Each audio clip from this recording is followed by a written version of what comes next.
Uber Eats orders are down 10%. As its product manager, what would you do? If you want to break into top tech companies as a product manager, you need to master the root cause analysis question. There's just no way around it.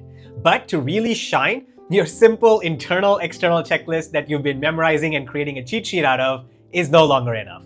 Interviewers know from a mile away what you are trying to do, and it is not the signal that they're looking for. In this video, I'll share how to answer the root cause analysis question like the top 5% with a dynamic decision framework. If you're new here, I'm Balaji with 10 plus years in product, offers from many top tech companies, including Microsoft and Meta. Let's get into it. Top PM candidates tackle this question in 6 steps. First, clarify the prompt. Second, unpack the metrics formula. Third, understand the user journey deeply. Fourth, quickly get the basics out of the way. Fifth is the crux of this, which is the dynamic questioning of the interviewer. And sixth, finally generate your hypothesis and an action plan. Oftentimes, this question is asked as a follow-up to the success metrics question. In that case, you can skip some of these steps as you might have covered them already. Now watch closely. I'm about to show you exactly how a FANG PM would tackle this question in real time, and you'll see the difference immediately. Let's say the prompt is, Uber Eats orders are down 10%. What would you do? So first, we clarify the situation. My first question is, what is the timeline of this drop? Did this drop happen overnight or over a few weeks or over many months? The reason we ask this is that overnight versus a few weeks versus a few months will stem from different type of issues, and this allows us to narrow it down. So always ask for the time frame in which this change has happened. Has it been a cliff jump or has it been a gradual change? All point to different kind of issues. Let's say the answer is over a few weeks. Great, my next question. What do we mean by orders? Do we mean order volume, aka the number of orders, or do we mean order GMV, which is the total dollar value of all orders? Which one is down? Let's say the answer to that is both. They are both down. Okay, great. My next question is this drop localized to a specific location or is this across the US? This drop is specific to the San Francisco Bay Area. Okay, so now we have some more clarity on the situation, and now we will re-summarize everything we know, which is order volume has dropped, order GMV has dropped, this has happened over a few weeks, and this is specific to the San Francisco area. Next, we will unpack the metrics formula. Why do we need to do this? This allows us to not fall into certain traps and stay fully logical. Let me prove it to you with a separate example. Say that for Spotify, the percentage of users subscribing to a paid tier from the free tier has gone down from 20% to 10%. At the surface, this looks like a bad thing, but once you write the formula with the numerator and the denominator, you might realize that this percentage could reduce for 2 reasons. The numerator dropped, meaning less people are converting, which is a problem, or the denominator increased, meaning more people are trying out the free tier. That's not entirely bad news. So a metric change that seems bad may not be. The formula will allow you to see it absolutely clearly. So coming back to our example, the formula for this can just be a count, or it can be expressed as the number of people placing an order times average number of orders per person. So likely one or both of these have dropped. Next, we'll quickly go over the user journey to understand how people are using this app. This will allow us to develop better hypotheses. So let's quickly open up Uber and see what the user journey would look like. Now Uber has opened. We see that for Uber Eats, there's multiple entry points. On the top, there's one entry point over here. And then when I see the suggestions, I can press see all to see all of the options. And we see food, grocery, alcohol, health, convenience, gourmet, baby. I would potentially consider all of these within Uber Eats. Pet supplies is also Uber Eats. The boundary is a little bit hazy on where electronics would sit and where personal care would sit, because we're kind of playing fast and loose with the word eats at that point. But that's okay. Now let's go back to our home screen, and let's say we use the basic entry point for eats. And now the Uber Eats UI would load. Let's say what we're looking for is some pasta. Now we want to go through the entire experience of placing an order, because what we're trying to do is understand what does an order really take, because that is what the prompt is really about. So I'll browse some restaurants, and all of these are potential drop-off points. So we want to go through this experience really well. And let's pick a restaurant for some for some pasta. Now this page loads, and let's say that we add some items. Not really going to place a real order, but I'll add this here. And let's say I'm interested in understanding the definition of this. So I go in, I read about it a little, and I add this to order. I'm given some more options. I'm back to the menu screen. Let's say we add a tiramisu. You gotta have dessert. And then let's say I will just add one more item, maybe like pasta. Let's just say we're doing fettuccine alfredo, just for an example. So we add all of that, something is required. Okay, that's fine. We add this to the order. Now let's go view cart, which was another step that we needed to do to finish checkout. Now this is what our menu looks like. And at this point, we can go to checkout.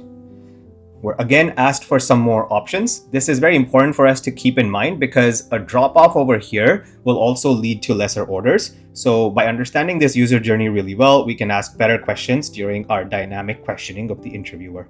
Let's skip this, blah, blah, blah. So at this point, my total is shown to me, but the button underneath is next. So I hope that doesn't place the order. I don't think it would. I don't think Uber would do that. So let's place next. Okay, there you go. So now it says add tip right before, we're adding a tip before the order.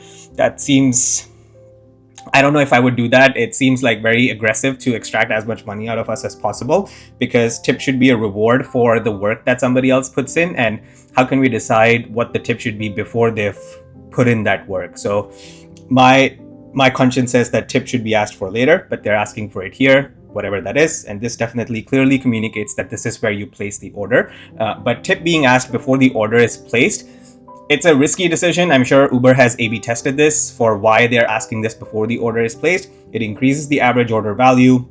I think my total increased from 131 to the default, which was 15%, which is $20. But as you can see, they're not showing me the total of 135 plus 20. So I don't get the cognitive confirmation that I'm actually spending $155 or $156, which is the strategies of today. But these are all the steps that it takes to actually place an order, and drop-offs could happen at any one of these stages. So now let's go back to what our next step should be based on our understanding of the user journey. Now at step number 4, I would quickly cover the basics. What I would say to the interviewer is, I'll assume that my internal telemetry, metrics definition, etc. are all valid and that there's no infrastructure issues. Is that a fair assumption for me to make? If yes, great. If not, then dive into that category separately. The reason I recommend this is that most times this will never be the issue, apart from some interviewer who wants to do a gotcha, which most calibrated interviewers don't do. Why? Because this does not help them get the signal on what they're really looking for. So we will cover this basic section very quickly just to cover our bases, but not spend too much time on it. Now that we have more clarity on the problem, we understand what the formula is and how people are using this product, and we've gotten the basics out of the way, now we get to the crux of this, which is the dynamic questioning. So my first question to my interviewer would be, when we say Uber Eats orders are down, do we mean restaurant orders or do we mean grocery orders or both? The reason we ask this is that Eats comprises of both restaurants and groceries, and this specification allows us to void some hypotheses. And the response from the interviewer is, in this case, the drop is specific to restaurants. Okay, my next question coming to the formula is, has the number of people placing an order dropped? No, the number of people has not dropped. Okay, and how about the average number of orders per person? Yes, that has dropped. Okay, so now my understanding of the situation is that same number of people are still placing orders, but they're placing fewer orders, and this is specific just to restaurants. Based on this, my next question would be, have any restaurants closed down on Uber Eats, but maybe they're still operating on DoorDash or Zomato or Bolt? No, not that we know of. We see all of the restaurants are still online. Okay, that didn't help much. So then my next question is, has the overall GMV for Uber Eats as a whole also dropped? Uber Eats includes everything in Eats, not just restaurants. No, we're not seeing a specific drop in Uber Eats as a whole. Okay, that is interesting. I would have actually expected for it to drop, but it hasn't dropped, which means that most likely what is happening inside Uber Eats. Based on this, I would deprioritize my questions on what might be happening outside the company. We might still need to cover it, but I think the likelihood is low. Okay, so my next question, and I think I know what's going on, has the total GMV in the groceries department under Uber Eats increased? I currently believe that based on the fewer number of orders per person, it might be that people are just ordering more groceries and cooking at home, which require a lower number of orders because you could order groceries for the entire week. No, the total GMV under groceries has not increased. What? Oh, I wasn't expecting that. I thought that because the GMV on Eats has remained flat, the GMV must have just transferred from the restaurants to the groceries. So I think something else is happening now. So based on this, I have a new hypothesis and I'll ask my question accordingly. Given that this is specific to the San Francisco Bay Area only and total GMV on Uber Eats has not dropped, but restaurants have reduced, have we launched anything new within Eats that is competing with both restaurants and groceries? Yes, we started experimenting with a meal prep offering similar to Blue Apron, where people order once a week and they get all the meals for the week at once, they come in cold, and they microwave it for 1 minute and eat. Okay, boom, we found it. Awesome.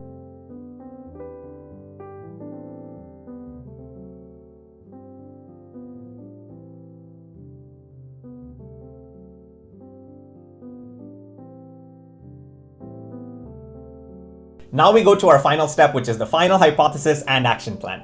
Our final hypothesis is clear. Because of the meal prep experiment that has been launched locally, people are ordering less from restaurants. This adds up, right? Restaurant order numbers are down, dollars are also down, only in San Francisco, but Uber Eats' GMV has not been affected as much, and groceries have also remained stable. An optional next step after you've cracked the root cause is to come up with a 3-part action plan. This is not often requested. Usually interviewers are pretty happy once you've done the root cause analysis, but if you wanted to share an action plan, you would want to share it across 3 levels. First, immediate damage control. What do we need to do today, right now? What is our next step immediately?